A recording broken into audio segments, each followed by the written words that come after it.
Hey everybody, it's Jason Blaha here. And yes, as you can see, I got my shirt. For those who are curious where to get them, the link is down below. Now, something I want to talk about with you guys today, I was reminded of by a subscriber who was asking questions just a couple days ago on the fan page underneath one of the videos. And he had said that his calves weren't growing. And he said he was doing 20 rep sets right now.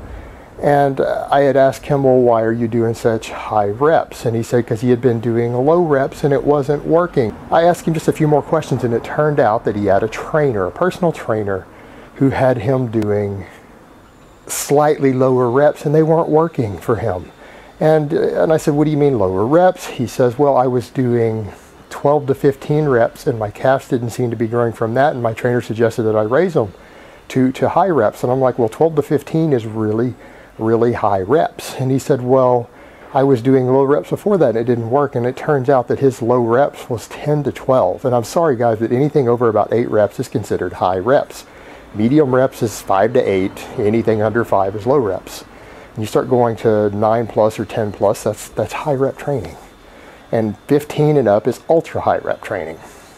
I'm not saying that there's anything necessarily wrong with that depending on your goals, but that's what it is. And I looked at the guy and he was still a novice. He looked virtually untrained. He was still, looked like he was starting out. And the problem there is that people come up with these ideas that because they don't seem to be making the progress they think they should be making, they want to try new things, and they flip-flop between programs and routines. And the truth is, if you're a novice, you need to start on a proven program, not one that you write yourself, and be even leery of trainers. Make sure that your trainer is putting you on a proven program.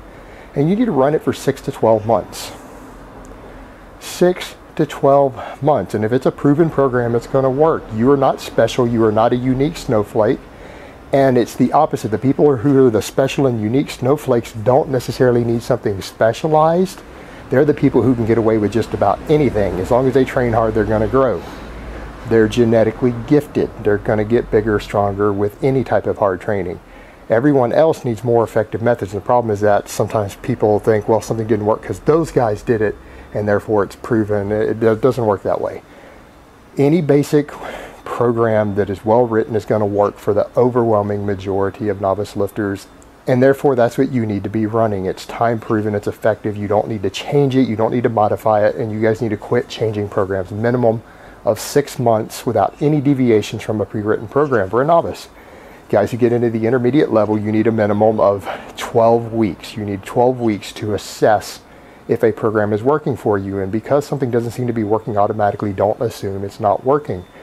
For example, with something like your calves or something like your biceps, if you're not particularly genetically gifted there, these are small muscles. They're not going to put 3 inches on in 6 weeks.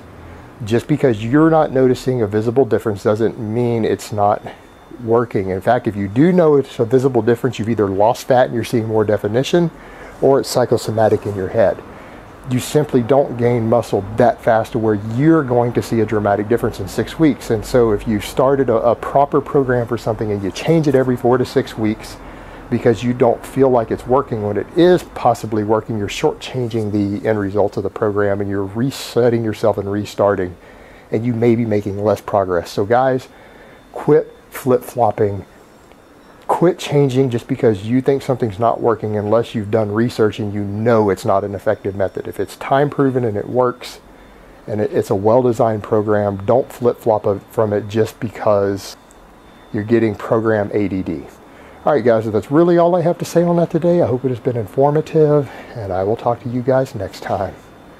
But let me give you guys a bicep shot before I go. Oh, Mount Vesuvius.